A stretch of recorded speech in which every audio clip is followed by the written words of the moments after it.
함께 묵상 기도하심으로 수요 예배를 하나님께 드리겠습니다.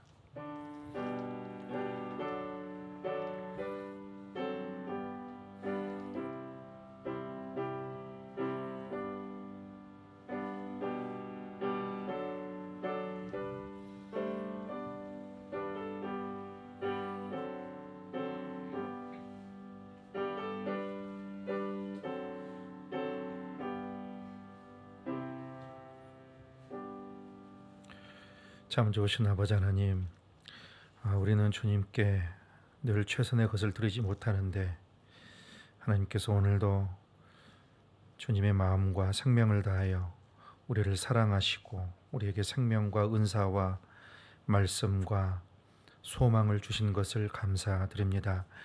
이 시간도 주님의 사랑을 입은 주의 백성들이 주님을 더 알고 또 주님을 더 신실한 삶으로 예배드리기 위하여서 이 자리에 모였사오니 오늘도 부어주시는 그 주님의 은혜로 충만하게 하여 주시옵시고 주의 이름에 합당한 경배를 올려드리는 이 시간이 되게 하여 주옵소서. 예수님의 이름으로 기원하옵나이다. 아멘. 함께 찬송가 523장 부르신 후에 김나정 집사님 기도 인도해 주시겠습니다.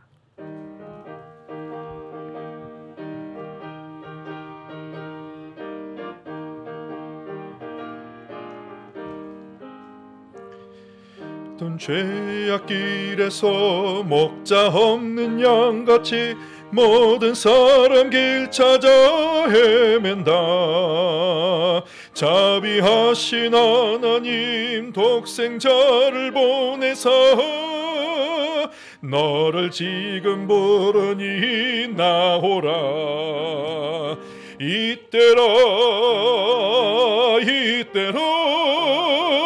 주의 긍휼 받을 때가 이때라.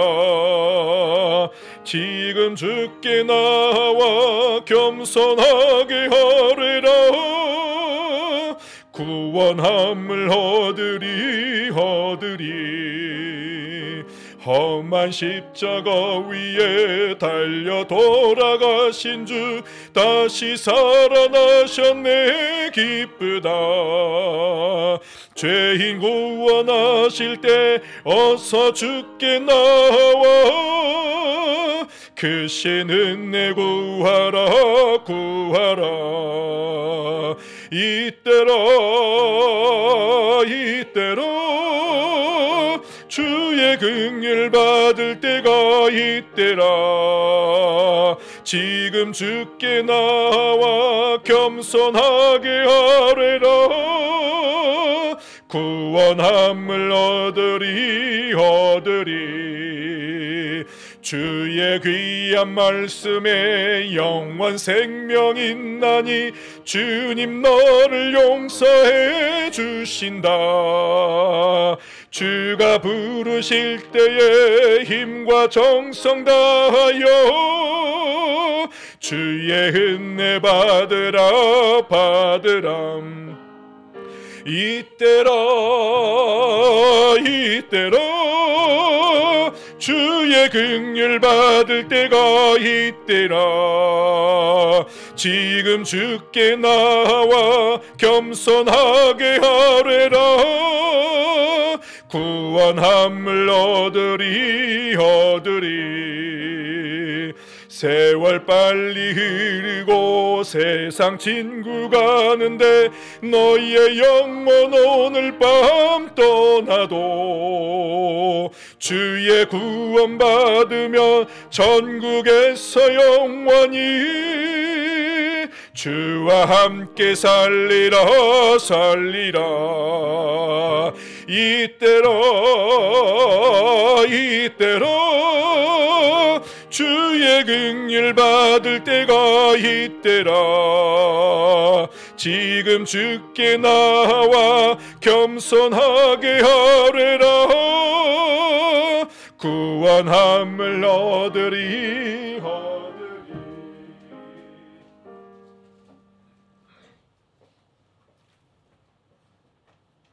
신 주님, 오늘 수요 예배를 허락해 주심에 감사합니다. 주님의 크고 진실하신 사랑이 저희들을 비추어 주시기에 주님 앞에 나올 수 있었음을 고백합니다. 주님의 크신 사랑과 은혜에 감사드립니다. 언제나 저희보다 앞서가셔서 준비하시는 주님, 주님이 행하시는 모든 일들을 찬양합니다. 주님의 크신 뜻을 다할 수 없어도 결국 모든 것이 합력하여 선을 이루실 것을 믿기에 오직 주님 한 분만으로 기뻐하기를 원합니다. 이 시간 우리의 믿음이, 신앙이, 생명력이 있는지 되돌아봅니다. 우리는 너무 성급하고 말이 많고 교훈하고 책망하려고 합니다. 주님은 모든 보좌를 포기하시고 모든 것을 내어주심으로 십자가에 못 박히시기까지 우리를 지켜주셨는데 정작 우리는 주님과 상관없는 삶을 살아가고 홀로 있을 때도 주님을 지켜드리지 못했음을 고백합니다. 우리 모두가 더욱 거룩해지기를 원합니다. 은밀한 중에 홀로 있을 때 하나님을 경외하는 삶으로 주님이 인정하시는 참된 믿음으로 이끌어 주옵소서. 비틀거리고 쓰러질지라도 주님을 포기하지 않게 하옵소서. 세상의 문제와 걱정 근심으로 힘이 없고 마음이 어려운 주님의 자녀들 있습니다. 한 명 한 명 기억하시고 그 마음 만져주셔서 주님 앞에 나아갈 수 있는 용기를 허락해 주옵소서. 주님 안에 온전히 거할 때 누리는 참 기쁨과 평안을 다시금 사모하게 하여 주옵소서. 우리 스스로가 삶의 주인이 되고 싶은 유혹을 뿌리치고 주님 손에 모든 삶을 맡겨드리는 복된 삶의 길을 가도록 인도해 주옵소서. 말씀 전하시는 이성훈 목사님과 모든 교역자분들, 수요 예배를 위해 수고하는 모든 손길들 기억하시고 주님의 큰 능력 부어주시고 항상 성령 충만, 은혜 충만, 사랑 충만으로 채워 주옵소서. 오늘 이 자리가 우리 영혼이 새롭게 회복되고 살아나는 치유의 시간이 되게 하시고 모인 모두가 성령님 안에서의 연합과 충만함을 누리게 하옵소서. 주님만을 신뢰하며 주님만을 기대합니다. 주님의 이름을 찬양하며 감사드리며 살아계신 예수님 이름으로 기도합니다. 아멘.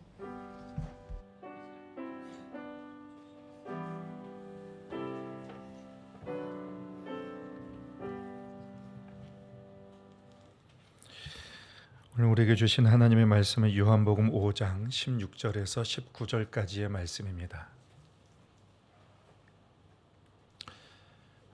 성경 읽는 동안 앞자리로 오시면은 훨씬 말씀을 배우는데 쉬울 것입니다. 요한복음 5장 16절에서 19절까지의 말씀 우리 합독하시겠습니다. 그러므로 안식일에 이러한 일을 행한다 하여 유대인들이 예수를 박해하게 된지라. 예수께서 그들에게 이르시되 내 아버지께서 이제까지 일하시니 나도 일한다 하시매 유대인들이 이로 말미암아 더욱 예수를 죽이고자 하니 이는 안식일을 범할 뿐만 아니라 하나님을 자기의 친아버지라 하여 자기를 하나님과 동등으로 삼으심이로라. 그러므로 예수께서 그들에게 이르시되 내가 진실로 진실로 너희에게 이르노니 아들이 아버지께서 하시는 일을 보지 않고는 아무것도 스스로 할 수 없나니 아버지께서 행하시는 그것을 아들도 그와 같이 행하느니라. 아멘. 지난주에 신약성경 목록을 같이 보면서 장르별로 한번 보고 또 역사순으로 같이 보았습니다. 장르별로 먼저 보시게 되면 마태복음부터 요한복음, 요한계시록까지 장르별로 한번 보도록 하겠습니다.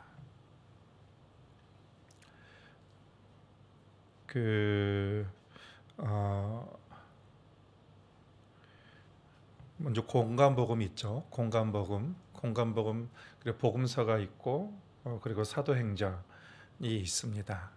이거는 공간복음은 예수님의 역사 이야기고 그리고 사도행전은 예수님 이후의 사도들의 이야기가 기록이 되어 있어서 파란색 부분은 이제 역사 이야기가 기록이 되어 있습니다. 교훈과 그리고 노란색 부분, 여러분 노란색 부분을 보시면 로마서부터 빌레몬서까지는 사도 바울이 전도 여행을 하던 중에 기록한 책이다. 그것을 간략하게 나누었고, 그리고 히브리서에서 또 유다서까지는 예수님의 제자들이 기록한 또 서신서가 되겠습니다. 그래서 이것을 공동서신이다. 공동으로 다른 사람들에게 공통적으로 보낸 서신이라 해서 공동서신. 그리고 마지막에 이제 예수님의 마지막 제자, 마지막까지 살아남은 사도 요한이 기록한 요한계시록이 있습니다. 그리고 이제 역사순으로 좀 우리가 같이 나눴죠. 예수님의 일생이 주후 33년까지 예수님이 죽으시고 부활하시고 또 승천하신 다음에 그 다음에 이제 예루살렘 교회가 생겼습니다. 초대 예루살렘 교회 우리가 계속 주일 예배 때 보고 있죠. 초대 예루살렘 교회가 세워지고 그리고 이제 사도행전 8장에 보면은 이제 스데반의 박해 이후에 대대적인 기독교인을 박해가 시행이 되면서 사도행전 8장에 보면 유대와 사마리아 그리고 온 세상까지 이제 사람들이 흩어지게 됩니다. 그리스도인들이 흩어지게 되면서 사도행전 9장에 이제 사도 바울이 등장하게 되고, 그리고 13장부터 이제 사도 바울과 바나바가 전도 여행을 시작하면서 쓰여진 책들, 그것이 이제 바울 서신이 쓰여졌고, 그리고 그 중간에 바울 서신이 쓰여질 뿐만 아니라 예수님의 제자들도 역시 공동 서신을 기록했고, 또 그 중에 또 기록된 게 마태마가 누가 복음과 또 사도행전까지 쓰여지게 되었습니다. 그리고 이제 그 이후에 이제 사도 요한이 제일 오래 살게 되었는데, 요한이 요한복음과 요한 1, 2, 3서 그리고 요한계시록까지 기록이 되었습니다. 그림이 그려지십니까? 그리고 이제 예수님에 대해서, 이제 예수님의 일생에 대해서 우리가 같이 보는데, 예수님의 생애를 기록한 책이 뭐라고 그랬죠? 마태, 마가, 누가, 요한. 이것을 짬뽕했어요. 짬뽕해서 이제 역사선으로 예수님의 생애를 나누어 보자라는 거예요. 그래서 예수님의 행적의 중심 지도를 보시게 되면 제일 위가 어디라고 그랬죠? 갈릴리 지역. 그 전체를 다 통틀어서 갈릴리 지역이라고 그래요. 그다음에 그 밑에는 사마리아. 사마리아는 예수님이 크게 사역하신 것이 없습니다. 그리고 아래가 유다 지역이에요. 유다 지역. 그래서 유다 지역은 사해랑 같이 인접해 있고, 그리고 갈릴리는 이제 갈릴리 인근 도시, 여기에 이제 뭐 가버나움이든가 뭐 데가볼리 다 있어요. 가나, 나사렛 여기 다 있습니다. 이렇게 이제 우리가 보시면 되겠고, 그래서 우리는 크게 위에 갈릴리에서 예수님이 갈릴리와 밑에 유대를 중심으로 예수님이 모든 사역을 행하셨다라고 그렇게 보시면 되겠습니다. 그리고 이제 예수님의 생애를 우리가 좀 크게 두 개 나눈다면, 예수님이 이제 30세부터 예수님의 생애를 시작하시잖아요.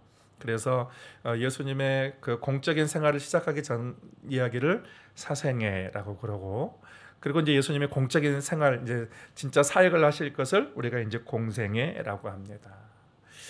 그래서 예수님의 사생애를 우리가 먼저 봤습니다. 예수님의 사생애를 보면 갈릴리 나사렛에서 그 성령께서 마리아와 요셉에게 나타나셔서 성령으로 아이를 잉태했다라고 했습니다. 그래서 이제 얘들이 아이를 낳으려고 하는데 마침 가이사 아구스토가 호적을 하라고 해서 자기 다 고향으로 돌아가서 호적 조사를 하라고 그렇게 합니다. 그래서 이들도 이제 베들레헴으로 가게 되죠. 베들레헴으로 갔다가, 그때가 이제 가이사 아구스토가 누구냐면 우리가 다 아는 옥타비아누스 황제 때입니다.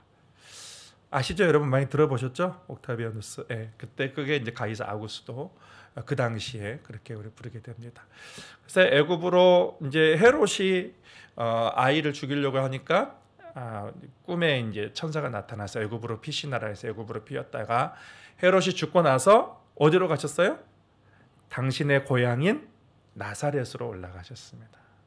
그 나사렛에서 언제까지 사셨냐면은 30세가 되기 전까지, 당신의 공적인 사역을 하기 전까지 나사렛에서 그렇게 이제 성장을 하게 됩니다. 그래서 예수님이 공생애를 하실 때에 몇 번의 유월절을 보낸다고 했습니까? 4번의 유월절을 보낸다고 해서 3년이니까 만으로 4번의 유월절을 예수님께서 보내십니다. 그리고 이제 예수님께서 이제 갈릴리 나사렛에서 계시다가 이제 어디로 가시게 되냐면 세례 요한에게 세례를 받으러 가시잖아요. 그게 어디냐면 저기 삼각형 있잖아요. 삼각형 세례 요한의 주요 무대가 이제 베레아 지역이에요. 베레아 지역에 보면은 거기 요단강에서 이제 요한이 세례를 베풀게 되거든요. 예수께서도 저 위에 나사렛에 계시다가 이제 세례를 받으러 세례 요한을 받고 세례를 받으러 내려오시고, 그곳에서 세례를 받으신 다음에 뭐 하셨죠? 사단에게 시험을 받으러 가십니다. 그래서 이제 세례 요한에서 조금만 더 이렇게 그 유대 쪽으로 가게 되면 거기에 시험산이 있다고 그래요. 그래서 거기서 이제 시험을 받으시고 40일 동안 금식하시죠. 금식하시고 그 다음에 이제 세례 요한의 제자들을 이제 그 제자들과 또 다른 사람들을 5 제자들을 당신의 이제 제자로 삼게 됩니다. 그리고 나서 이제 어떻게 하냐면 다시 갈릴리로 이동을 하세요. 갈릴리로 이동을 하십니다.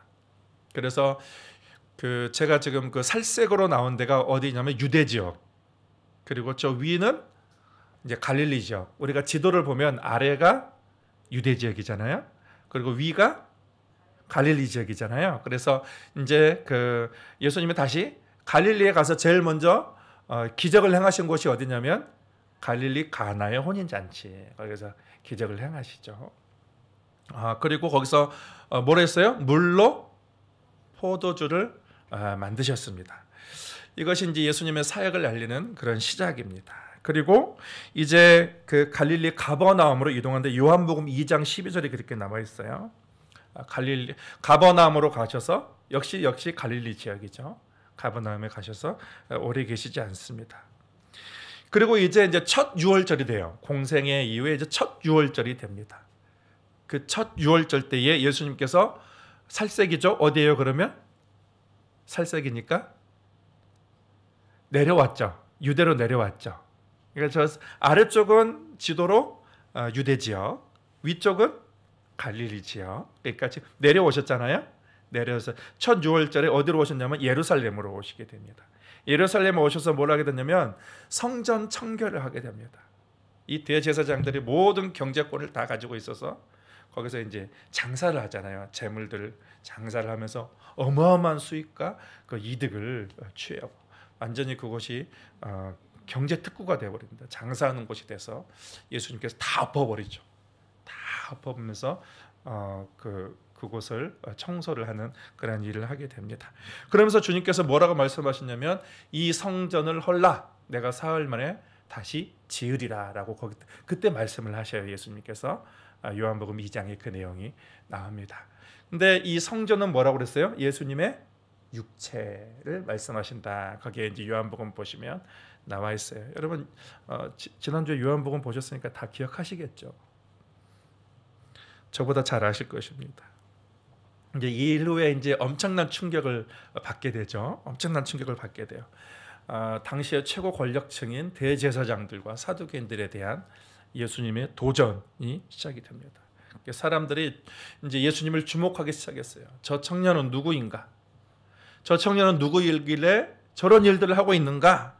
그러면서 이제 헤롯 가문 그리고 대제사장 사두개인들의 그 신경이 곤두서게 됩니다.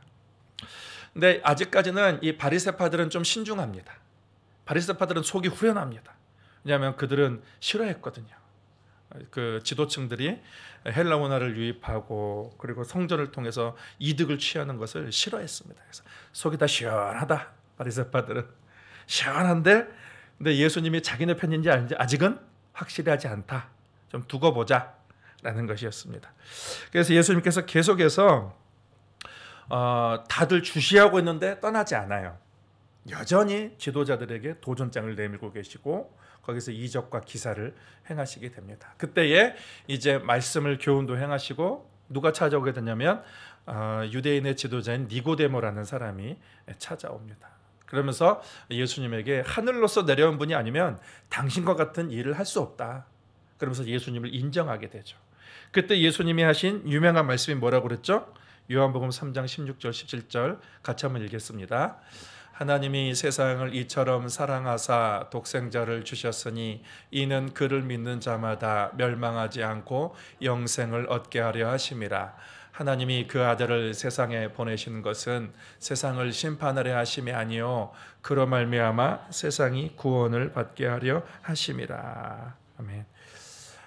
예수님이 니고데모에게 얘기하시는 거예요. 하나님이 그 아들을 세상에 보내신 것은 세상 사람들을 멸망시키고 심판하기 위한 것이 아니라 이 멸망 가운데 이미 멸망에 빠져 있는 그런 사람들을 생명을 주고 그들을 구원하기 위해서 주님 그 아들을 보내신 것이다. 그래서 하나님의 계획은 멸망이 아니다. 하나님의 계획은 너희를 어떻게든 너희를 살리시고 축복하시고 그리고 너희의 인생을 새롭게 만드는 것이 하나님의 목적이다라는 것들을 이렇게 분명하게 말씀을 통해서 행하게 가르치게 됩니다. 그때 이제 세례 요한이 예수님에 대해서 하신 말씀이 있어요. 뭐라고 하냐면 그는 흥하여야 하겠고 나는 쇠하여야 하리라. 그러면서 예수님에 대해서 요한이 증언을 하게 됩니다. 그래서 세례 요한을 따랐던 많은 사람들이 이제 누구를 따르게 되냐면 예수님을 따르게 돼요. 예수님으로 가게 됩니다. 그 예수님께서는 지금 어디에 계셔요? 아래 유대 지역에 예루살렘에 계십니다. 근데 성경에서는 이게 유대가 아래잖아요. 그런데 예루살렘으로 올라가신다. 왜 그래요? 수도니까 예루살렘. 그리고 예루살렘의 고지대거든요. 그래서 갈릴리에 있어도 예루살렘으로 올라가신다. 갈릴리가 훨씬 위쪽에 있잖아요. 지도상으로 보면. 그런데 예루살렘으로 올라가신다. 그렇게 표현이 되어 있어요. 그렇게 되어 있습니다. 그래서 이제 다시 이제 12월까지 예루살렘에 계시다가 다시 이제 예수님께서는 어디로 가실까요? 그러면 예루살렘에서 끝났으면 갈릴리로 가십니다.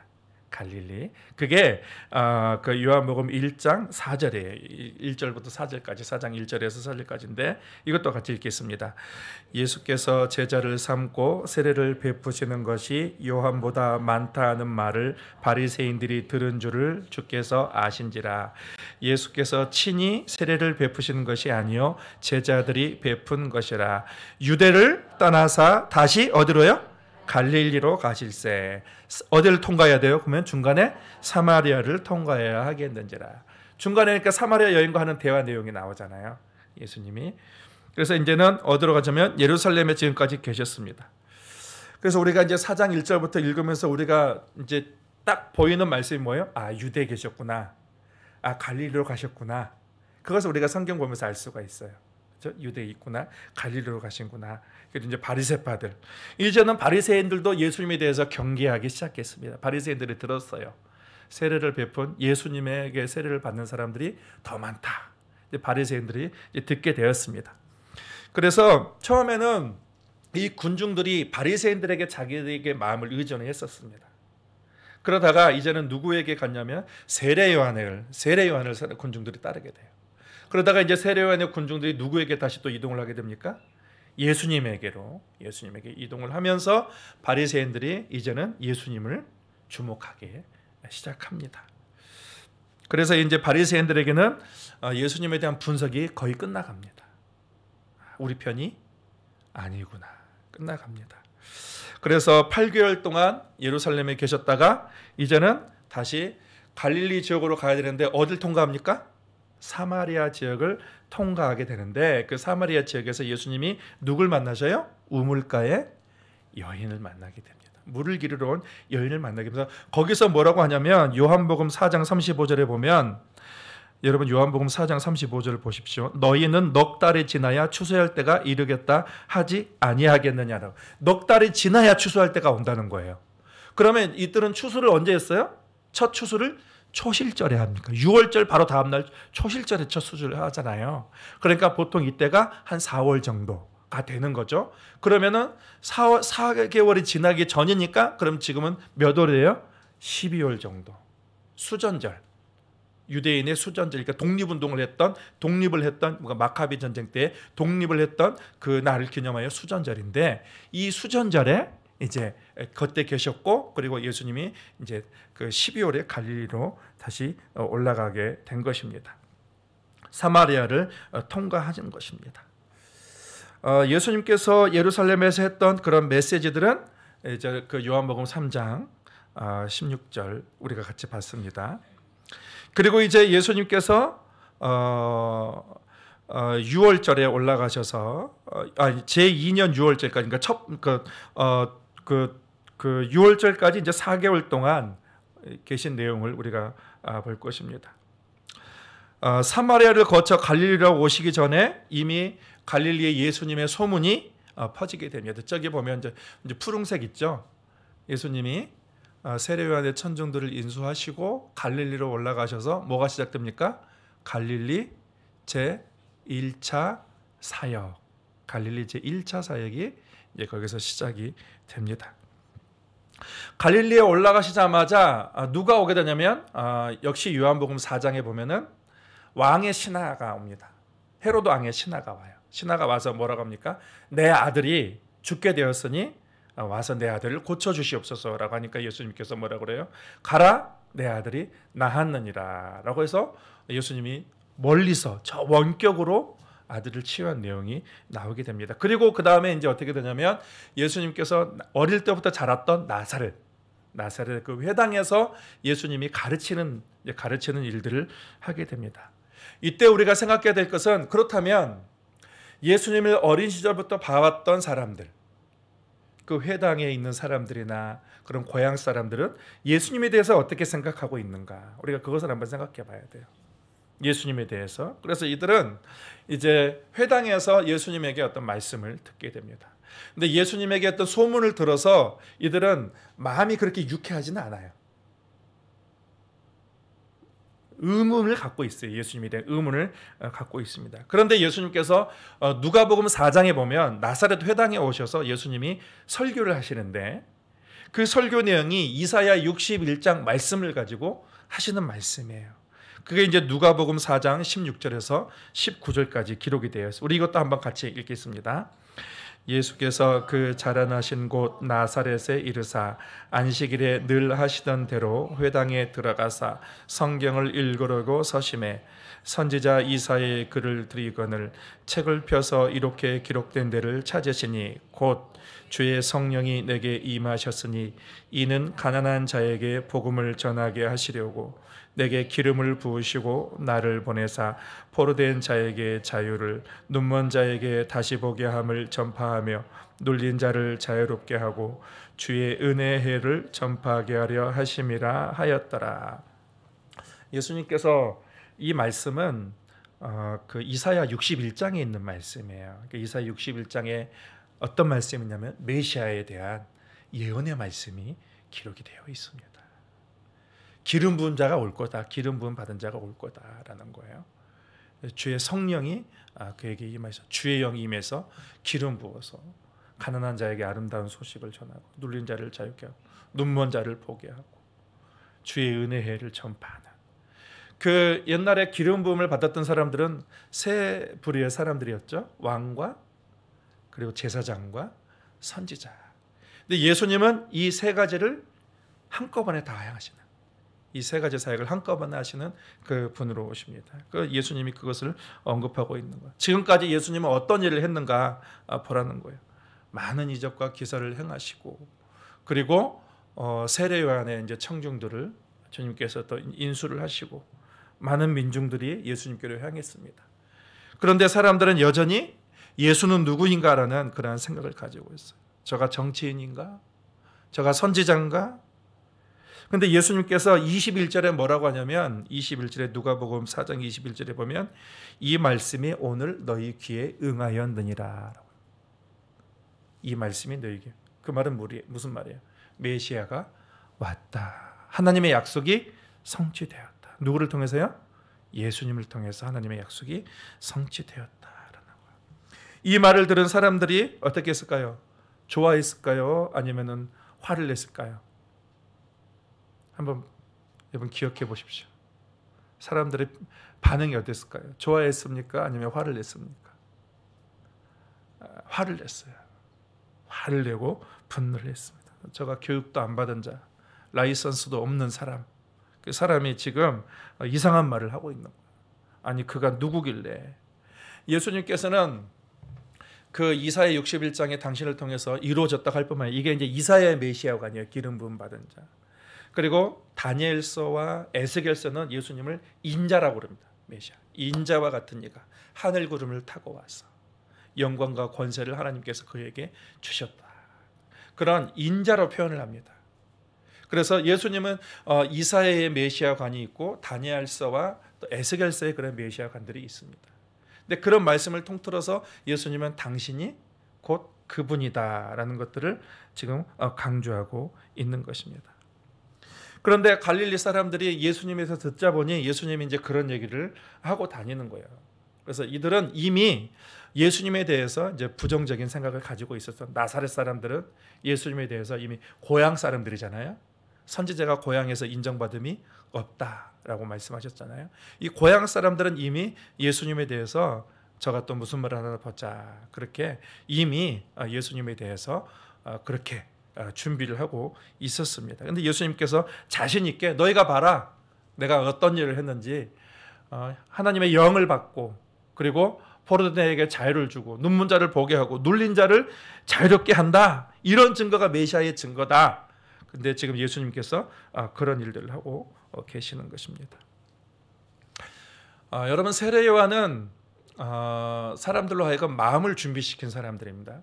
회개를 하게 만들었죠. 회개의 세례를 하게 만들었죠. 그래서 사람들의 마음속에 통회한 다음에 그들의 마음이 회개하게 되고 그리고 이제 예수님을 받아들이기로 준비가 된 것이죠.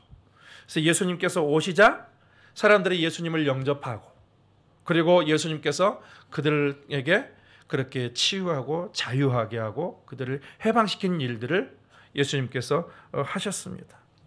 그래서 예수님이 유명해졌습니다. 유명해졌는데 그 예수님이 지금 그렇게 당신이 고향 사람들 앞에서 당신이 이사야의 말씀이 오늘 이루어졌다라고 말하자 사람들의 반응이 좋지 않습니다. 그들이 화가 났고 저가 목수의 아들인 걸 우리가 다 아는데 그가 하나님의 아들이다라고 말하고 있는 거예요. 그래서 그들이 어떻게 했냐면 누가복음 4장 29절에서 30절까지의 말씀을 보면 일어나 동네 밖으로 쫓아내어 그 동네가 건설된 산 낭떠러지까지 끌고 가서 밀쳐 떨어뜨리고자 하되 예수께서 그들 가운데로 지나서 가시니라. 고향 사람들이 예수님을 영접하지 않았습니다. 예수님을 낭떠러지에 떨어 죽이려고 했는데 그런데 예수님께서는 그냥 그 사이로 그냥 지나가셨습니다. 그들이 그렇게 하지 못했습니다. 그래서 이제는 예수님께서는 나사렛에 계시지 않으세요. 예수님을 배척하고 배격했기 때문에. 그래서 예수님의 사역의 거점을 어디로 두시게 되냐면 가버나움으로 두게 됩니다. 지도 보이시죠? 나사렛에서 가버나움으로 이제 그 조금 더 갈릴리로 가까운 바다로 가까운 곳으로 이 나사렛은 산지예요. 높은 산지가 있습니다. 근데 그 산지에서 이제는 가버나움 쪽으로 이제 이동을 하게 되면서 이제 그곳을 거점으로 예수님이 사역을 하게 됩니다. 그래서 이사야 9장에 보면은 스불론과 납달리 지역과 갈릴리, 가버나움 이방 땅이 원래는 죽음의 땅이었는데 이제 빛이 비추어졌다. 이방 땅에 빛이 비추어졌다. 그렇게 예언하는 그런 말씀이 나오고 마태는 이 예언이 예수님을 통해 이루어졌다라고 그렇게 언급을 하고 있습니다. 이제 가버나움에 내려가셔서 예수님께서 누가복음 5장에 보면은 예수님이 뭘 하시게 되냐면 가버나움에 내려가서 그곳에서 이제 제자들을 다시 찾으시게 됩니다. 베드로를 비롯한 제자들, 안드레와 요한 그런 제자들을 다시 찾으시게 하는데 누가복음 5장에 어떤 사건이 있습니까? 밤이 새도록 이들이 물고기를 낚지 못합니다. 그때 예수님께서 뭐라고 그래요? 깊은 데로 가서 그물을 던지라. 그랬더니 이게 배가 완전히 가라앉을 만큼 물고기를 많이. 그래서 이 베드로가 예수님 앞에 나서 주여 나를 떠나소서 나는 죄인이로소이다 라면서 이제는 내가 사람을 낳는 취하는 어부가 되게 하리라. 그러면서 이때 이전까지는 이 베드로와 이런 사람들은 이전까지는 세례 요한을 교훈을 들으러 갔다가 왔다 갔다 했던 그런 사람들이에요. 근데 이제는 완전히 이제는 예수님을 따르는 사람들이 됩니다. 그물을 버려두고 풀타임으로 사역을 하게 돼요. 풀타임으로 예수님을 그냥 자기의 그 그물을 다 버려두고 예수님을 따르게 되는데, 근데 이때 어떤 일이 있게 되냐면 그 이후에 가버나움 회당에서 예수님께서 귀신 들린 사람을 고치시고 그 다음에 또 어떤 일을 하게 되냐면 베드로의 장로의 열병을 고쳐주시게 됩니다. 베드로의 그 문제였던 어떤 열병인지 모르겠는데 이 심각한 열병이었나 봐요. 과거에는 무슨 약이 있겠습니까? 근데 그 열병을 고쳐주자 베드로가 그제서야 이분은 내 인생을 바칠 가치가 있는 분이다. 내가 온전히 내 인생을 바쳐서 따를 만한 그러한 분이다라는 것들 이제는 비로소 인정하게 되고 그리고 예수님을 완전히 따르는 그런 제자가 되는 것이죠. 그래서 예수님은 그곳에서 제자들을 이제 부르시게 됩니다. 다시 한번 보면 예루살렘에서 예수님께서 그 성전 청결 사건을 하시고 그곳에서 8개월 동안 계시다가 12월에 다시 어떻게 돼요? 올라가시죠. 올라가시는 중에 어딜 거치셔요? 사마리아를 거치시게 됩니다. 사마리아를 거치시고 그곳에서 이제 뭘 하시게 되냐면 그곳에서 회당에서 나사렛에 갈릴리로 올라가셔서 나사렛에서 뭐 하십니까? 설교하시다가 고향 사람들이 배척을 하시고 고향 사람들이 배척을 하시다가 어떻게 가요? 어디로 가요? 가버나움으로 가시게 되면서 가버나움에서 누가복음 5장에 누구를 불러요? 베드로를 비롯한 제자들을 물고기 낚는 제자들. 그래서 제자들을 부르시고 그리고 그곳에서 또 가버나움 회당에서 귀신 들린 사람을 고치고 베드로 장모의 열병을 고치시고 그러면서 그의 이제 1차 갈릴리 순회 사역을 하시게 됩니다. 순회 사역.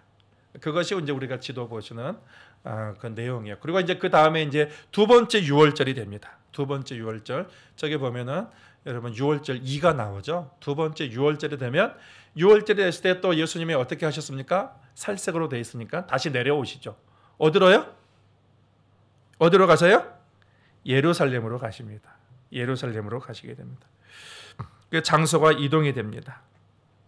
거기서 이제 누구를 만나게 되냐면 요한복음 5장에 보면은 누구를 만나게 되냐면 38년 된 병자 베데스다 연못가에서 38년 된 그런 병자를 만나게 됩니다. 여기서 아주 심각한 논쟁들이 이루어지게 돼요.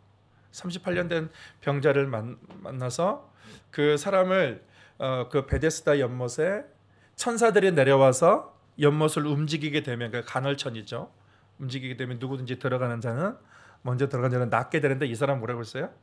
나를 넣어줄 사람이 없어서 내가 날 수 없습니다. 그랬더니 예수님께서 내 상을 들고 일어나 걸어가라 이렇게 말씀하시죠. 근데 공교롭게도 그날이 무슨 날이었냐면 안식일이었습니다. 안식일이 되면서 이게 문제였어요. 이게 문제였습니다. 그래서 이제는 바리새인들이 저는 우리 편이 아니다 알게 돼요. 내 상을 들고 걸어가라 이것이 장로들의 유전을 범한 거예요. 미시나법을 범하게 된 것입니다. 그러면서 안식일에 바리새인들이 여러 가지 규정들을 만들어놨잖아요. 안식일에 뭐 하지 마라 다 하지 말라 그랬는데 예수라는 사람이 와가지고 안식일에 내 상을 들고 걸어가라.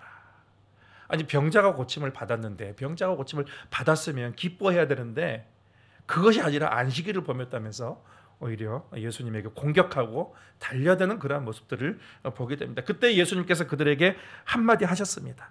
이게 요한복음 5장 17절 18절 같이 읽겠습니다. 예수께서 그들에게 이르시되 내 아버지께서 이제까지 일하시니 나도 일한다 하시매 유대인들이 이로 말미암아 더욱 예수를 죽이고자 하니 이는 안식일을 범할 뿐만 아니라 하나님을 자기의 친아버지라 하여 자기를 하나님과 동등으로 삼으심이로라. 예수님께서 뭐라냐면 내 아버지께서 일하시니 나도 일한다 그렇게 말씀하셨어요. 이게 유대인들의 심기, 바리새인들의 심기를 건드린 거예요. 기분이 나쁜 겁니다. 자기 하나님을 누구도 아버지라고 하지 않는데 하나님을 아버지라고 부르고 또 심지어는 자기가 하나님과 동등하다라고 하니까 이들에게 입장에서는 아주 불편한 거예요. 기분 나쁜 것입니다. 그래서 이제 요한복음 5장 19절부터 마지막 절까지 보면은 예수님께서 왜 예수님이 하나님의 아버지시고 또 예수님이 아버지와 하나이시고 그런 거에 대해서 그 요한복음 전체를 그 5장 전체를 보면 그 뒤에 거기에 대해서 예수님께서 자신의 정통성에 대해서 논쟁을 하시고 논리적으로 말씀을 하시는 내용이 거기에 나옵니다. 그래서 우리는 오늘은 여기까지 볼 건데요. 예수님은 항상 표적 후에는 예수님이 그 표적의 의미들을 설명을 하세요. 그게 요한복음입니다. 표적의 의미들을 설명을 하세요. 근데 예수님께서 19절에서 또 이렇게 말씀하십니다. 19절을 같이 읽겠습니다. 그러므로 예수께서 그들에게 이르시되 내가 진실로 진실로 너희에게 이르노니 아들이 아버지께서 하시는 일을 보지 않고는 아무것도 스스로 할 수 없나니 아버지께서 행하시는 그것을 아들도 그와 같이 행하느니라. 너희가 지금 내가 하나님의 아들이라고 해서 나를 이상하게 보는데 내가 하는 일은 곧 아버지의 일이다. 아버지께서 하시는 일을 보고 나가 하는 것이다. 그러니까 예수님은 철저하게 아버지를 드러내는 거예요. 당신의 말씀과 당신의 사역을 통해서 아버지를 드는 거예요. 너희들도 봐라. 너희들도 안식일 되면 안식일에 짐승이 구덩이에 빠지면 그거 내버려 두느냐? 안식일에 그거 꺼내는 거 일인데 그 생명을 위해서 너희가 안식일에 그 짐승도 너희가 살리지 않느냐? 그리고 너희들 안식일에 할례 안 베푸냐? 할례 하나님과 언약 관계를 맺는 그 할례를 안식일에 할례를 하는 건 아니냐? 하나님은 안식일에도 살리는 일을 하고 계시는 것이다. 그렇게 지금 말씀하고 있는 거예요. 지금 하나님의 일을 하고 있는 거예요. 하나님은 이 세상 사람들을 살리길 원하신다. 그리고 안식일의 진정한 정신은 영혼이 회복되고 영혼이 살아나는 것이고 그리고 그 사람이 자유케 되는 것이다. 모든 매임과 얽매임으로부터 자유케 되는 것이다. 그것이 하나님의 일이다라는 것을 예수님께서 말씀하시는 것이죠. 그런데 그 일을 누구를 통해서 지금 하고 계시냐면 아들을 통해서 하고 계십니다. 예수님을 통해서 하고 계신다는 것입니다. 마지막으로 24절 요한복음 5장 24절 같이 있습니다. 내가 진실로 진실로 너희에게 이르노니 내 말을 듣고 또 나 보내신 이를 믿는 자는 영생을 얻었고 심판에 이르지 아니하나니 사망에서 생명으로 옮겼느니라. 하나님이 우리에게 원하시는 것은 모든 사람들이 지금 죄로 인해서 사망 가운데 있는데 그리고 멸망 중에 있는데 아들을 보내셔서 그들을 사망에서 생명으로 옮기신 일, 그것이 하나님의 일이고 그것이 하나님의 뜻이다라는 것입니다. 예수님도 마찬가지예요. 하나님이 사람들을 죽고 멸망하고 그것을 그냥 내버려 두는 것이 아니라 어떻게든 그 한 사람이라도 회복하고 그 한 사람을 구원하시기 위해서 이 인류를 사랑하는 그 마음으로 주님의 본심은 심판이 아니야. 하나님의 본심은 멸망이 아니라 하나님의 본심은 사랑이에요. 그들에 대한 구원이에요. 그것이 하나님의 일이고 그 하나님의 일을 지금 누가 하고 있는 거예요? 예수께서 지금 하고 계신다는 것입니다. 마찬가지로 오늘 설교 제목이 하나님의 일과 아들의 일입니다. 아버지의 일과 아들의 일입니다. 주님께서 우리에게 맡기신 일이 뭐예요? 하나님이 일하시니 나도 일한다. 하나님은 오늘도 생명을 사랑하시고 잃어버린 자를 찾으시고 눌린 자를 자유케 하시고 병든 자를 고치시고 죄악에 빠진 자를 하나님께서 건져서 구원하시고 하나님의 형상을 회복시키는 일들 하나님은 오늘도 쉬지 않으십니다. 근데 그 일을 이제 누구를 통해서 하십니까? 그리스도인들을 통해서 하고 계신다는 것입니다. 예수께서는 그 짧은 인생이지만 그 짧은 인생 생명 사는 일에 당신의 삶을 다 던지셨습니다. 마찬가지로 여러분 저와 여러분에게 이 세상 한 세상 살아가면서 우리에게 가장 중요한 일이 무엇이겠습니까? 하나님이 가장 기뻐하는 일이 무엇이겠습니까? 내 아버지께서 일하시니 나도 일한다. 생명을 살리는 일이 아니겠습니까? 영혼을 살리고 영혼을 치유하고 영혼을 사랑하는 그 한 사람 한 사람을 우리가 귀히 여기고 그들을 구원하는 것이 우리가 한 세상 살아가면서 하나님이 가장 기뻐하는 일 우리가 하는 것 아니겠습니까? 여러분 예수님께서 당신이 하나님의 아들을 뭐로 증거하셨냐면 아버지의 일을 하는 것으로 증거를 하셨습니다. 그렇다면 여러분이 하나님의 자녀라면, 저와 여러분이 하나님이 부르신 사람이라면 우리가 어떤 일을 해야 되겠습니까? 사람을 살리는 일을 해야 되는 거예요. 사람을 죽이고 무너뜨리고 공동체를 분해하고 그런 것이 아니라 내 입술과 나의 삶과 나의 섬김을 통해서 어떻게든 나를 접하고 만나는 사람마다 그 영혼에게 활력을 부어주고 소망을 주고 비전을 주고 주님의 생명을 부어주는 것, 여러분 그것이 저와 여러분이 해야 되는 일이고 하나님께서 홍콩 동신교회를 세우신 이유인 줄 믿습니다. 생명을 살리는 일에 여러분 인생을 던집시다. 영혼을 사랑하고 구원하는 일에 여러분 우리의 인생을 하나님께 드립시다. 하나님께서 여러분의 인생을 그렇게 귀하게 쓰실 줄 믿습니다. 하나님 아버지, 주님은 오늘도 쉬지 않으시며 예수 그리스도를 통해서 우리에게 생명을 주시고 또 오늘도 주님 부르신 자와 함께 계시고 성령을 부어주셔서 여전히 구원하고 생명을 살리고 그들을 치유하고 세우는 일을 주님께서 우리에게 맡기셨습니다. 하나님, 우리의 인생을 주님께 드립니다. 아버지 하나님, 홍콩 동신교회를 주님께 올려드립니다. 주의 영으로만 충만케 하여 주셔서 우리 교회가 생명을 살리는 일에 매진하게 하여 주시옵시고 하나님의 기쁨이 되는 교회로 세워져가는 우리 모든 성도 한 사람 한 사람이 되게 하여 주시옵소서. 예수님의 이름으로 기도하옵나이다. 아멘. 찬송가 425장 찬양하시겠습니다.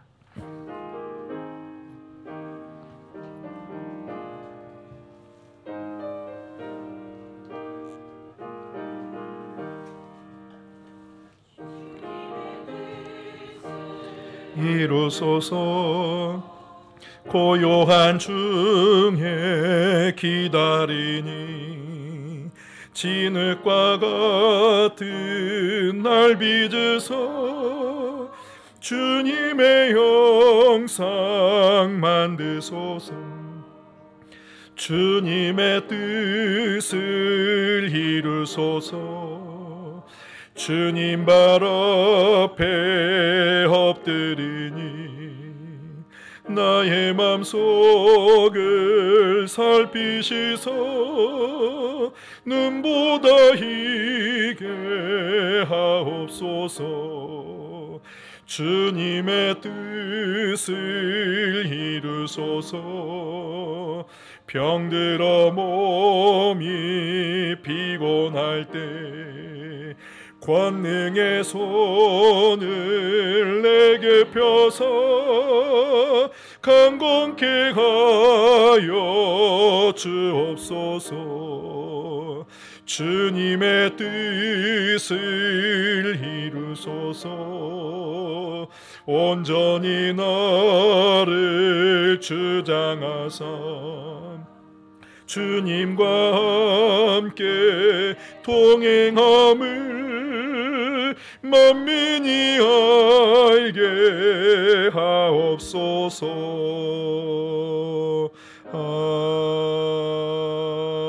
아멘. 자, 우리 옆 사람과 같이 인사하겠습니다. 하나님의 일에 참여합시다. 자, 생명 살리는 일에 인생을 던집시다.